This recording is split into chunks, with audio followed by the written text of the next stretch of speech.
Hi friends, ఎలా ఉన్నారు? మీరు బాగున్నారా? నేనైతే బాగున్నాము. నేను మా మరదలు వాళ్ళ ఇంటికి వచ్చాను. బెంగళూరు షాదం హోటల్ స్టైల్లో దమ్ బిర్యానీ చేయడం ఎలాగో మా మరదలు ఈరోజు చూపిస్తానంది. దాన్ని మనం వీడియో తీసుకొని నేర్చుకుందాం ఫ్రెండ్స్.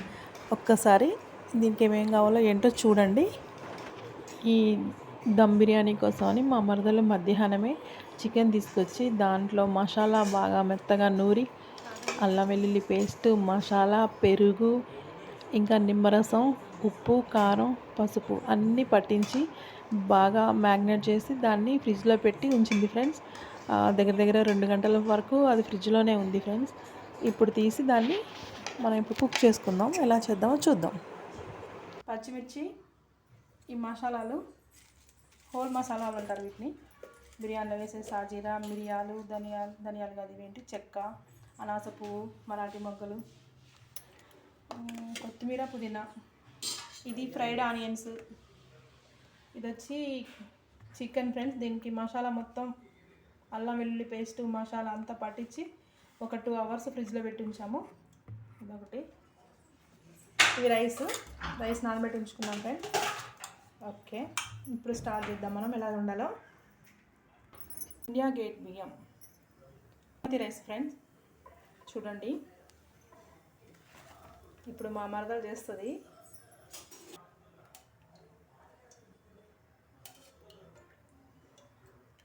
ఎన్ని గంటలు వేస్తుంది? 4.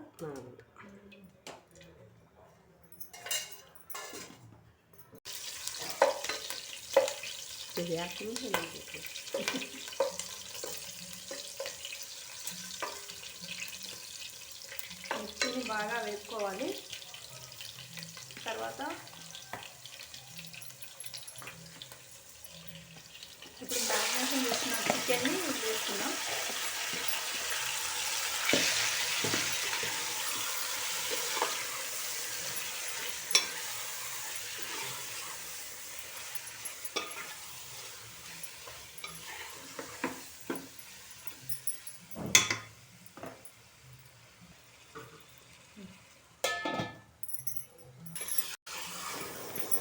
దీని ఇలా కలుపుకుంటూ ఉండాలి ఫ్రెండ్స్. కొంచెం వేగిన తర్వాత దీంట్లో కాసిన్ని వాటర్ పోద్దాము. ఎందుకంటే దీంట్లో వాటర్ పోయడం వల్ల ఆ వాటర్తో మొత్తం ముక్క అంతా బాగా ఉడికి గ్రేవీ తయారవుతుంది మనకి. ఎందుకంటే మనకి గ్రేవీ కావాలి. రైస్లో మళ్ళీ ఒక రైస్ లేయర్ ఒక పెట్టి మళ్ళీ ఒక లేయరు ఈ సూప్ వేయడానికి బాగుంటుందన్నమాట గ్రేవీ అనేది. అది చూసారా, గ్రేవీ వచ్చింది. ఇంకొంచెం ఉడకనిద్దాము. ఇంకొంచెం చిక్కబడి సరిపోతుంది. ఇప్పుడు చిక్కబడిపోయింది ఫ్రెండ్స్.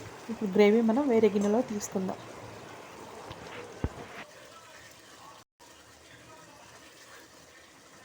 ఎందుకలా గ్రేవీ తీసుకున్న పక్కకి? ఇప్పుడు మళ్ళీ దమ్ వేస్తాం కదా లేయర్స్ కింద, అప్పుడు ఆ లేయర్స్ వచ్చింది పోయడానికి. అప్పుడు రైస్ అంతా స్పైసీ పడుతుంది. చెప్పాను కదా ఫ్రెండ్స్, దమ్ వేసేటప్పుడు మళ్ళీ లైట్గా లేయర్లు వేయడానికని మా మరదలు చెప్పింది. ఓకేనా? ఇప్పుడు మనం ఎసరు పెట్టుకున్నాం చూడండి. ఎసరు పెట్టుకొని రైస్ కోసం అనేసి దాంట్లో ఇందాక చూపించిన హోల్ మసాలాలన్నీ వేసేసి కాస్త ఉప్పు, రుచికి సరిపడా ఉప్పు వేసేసి దాంట్లోనే అల్లం వెల్లుల్లి పేస్ట్ కూడా ఇప్పుడు వేస్తుంది చూడండి ఫ్రెండ్స్. ఎందుకంటే దీంట్లో రైస్కి కూడా మసాలా పట్టుద్ది, అల్లం వెల్లుల్లి ఫ్లేవర్ పడుతుందని దాంట్లోనే ఒక చెంచా నెయ్యి కూడా వేసింది ఫ్రెండ్స్. అన్నీ వేసి అది కొంచెం మరిగే వరకు ఉంచండి. మరిగిన తర్వాత ఎసరు వచ్చినట్టు కదా, ఎసరు వచ్చిన తర్వాత దాంట్లో రైస్ వేస్తుంది. చూద్దాము.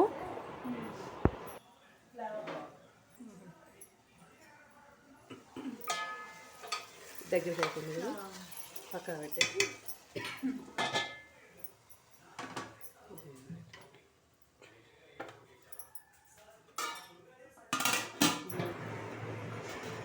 ఫ్రెండ్స్ ఇప్పుడు చూడండి, కర్రీ దగ్గరకు అయిపోయింది. ఇప్పుడు దాంట్లో కాస్త కొత్తిమీర, కాస్త పుదీనా తరిగి పెట్టుకున్నాం కదా, అవి వేసేసింది ఒక లేయర్ లాగా. పైన మళ్ళీ వచ్చేసి ఫ్రైడ్ ఆనియన్స్ వేసింది, మూత పెట్టేసింది. అది సిమ్లోనే ఉంది ఫ్రెండ్స్. దాన్ని ఇప్పుడు చూడండి, ఎసరు రైస్ కోసం మనం పెట్టుకున్న ఎసరు బాగా మరిగింది. దీంట్లో ఉప్పు చూసి, ఉప్పు చప్పగా ఉన్నట్టుంది, చప్పటి వాసన అయితే వస్తుంది. ఇప్పుడు చప్పగా ఉందట. మా మరదలు ఇంకొంచెం ఉప్పు వేస్తుంది. ఓకే, ఇప్పుడు ఉప్పు సరిపోతుంది రైస్కి, ఎందుకంటే చప్పగా ఉంటే టేస్ట్ కూడా ఉండదు. అన్ని వేస్ట్ నన్ను వేస్తుడు అని అంటుంది కదా ఉప్పు, అట్లా అనమాట. ఎసరు బాగా మరిగింది, దాంట్లో రైస్ వేస్తుంది ఫ్రెండ్స్. తెలుసా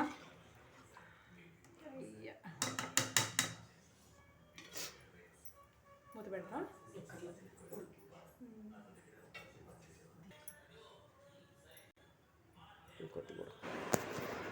చూడండి ఫ్రెండ్స్, పట్టుకొని చూస్తుంది రైసు ఇంకొంచెం ఉడకాలట. మ్యాక్సిమం 70-80% ఉడకాలట. ఇప్పుడు అది 70-80% ఉడికినట్టుంది, ఉడికిపోయిందంట. ఇప్పుడు మొత్తం రైస్ని ఇట్లా జల్లి గంటెతో తీసి మొత్తం కర్రీ మీద లేయర్లా వేస్తుంది చూడండి. మందంగా ఒక లేయర్ వేసింది. ఇప్పుడు దాని మీద ఫ్రైడ్ ఆనియన్స్, కొత్తిమీర, పుదీనా, ఆ గ్రేవీ ఇవన్నీ కొంచెం కొంచెంగా లేయర్ లాగా పరిచినట్టుగా వేస్తుంది. ఓకే చూడండి, ఆహా ఏమో గుమ్మ గుమ్మ వాసన వస్తుంది ఫ్రెండ్స్. ఫ్రైడ్ ఆనియన్స్, ఇప్పుడేమో గ్రేవీ, ఇందాక మనం కర్రీలో నుంచి తీసి పెట్టుకుంటాం కదా గ్రేవీ, ఆ గ్రేవీ అనమాట. ఇలా వేయడం వల్ల మొత్తము రైస్ అంతా కూడా గ్రేవీ అనేది సమానంగా పడుతుంది. ఆ కారాలు, ఆ స్పైసెస్ బాగా చక్కగా ఉంటాయన్నమాట. రైస్ అంతా బాగుంటుంది. అడుగున మట్టికే కర్రీ వేసి పైన రైస్ వేసామంటే పైన రైస్ తప్పదనంగానే ఉంటుంది. అందుకనేసి మధ్య మధ్యలో గ్రేవీ లేయర్ వేయడం వల్ల ప్రతి మెతుకు కూడా స్పైసెస్ పట్టి చక్కటి టేస్ట్ వస్తుందన్నమాట. చూద్దాం.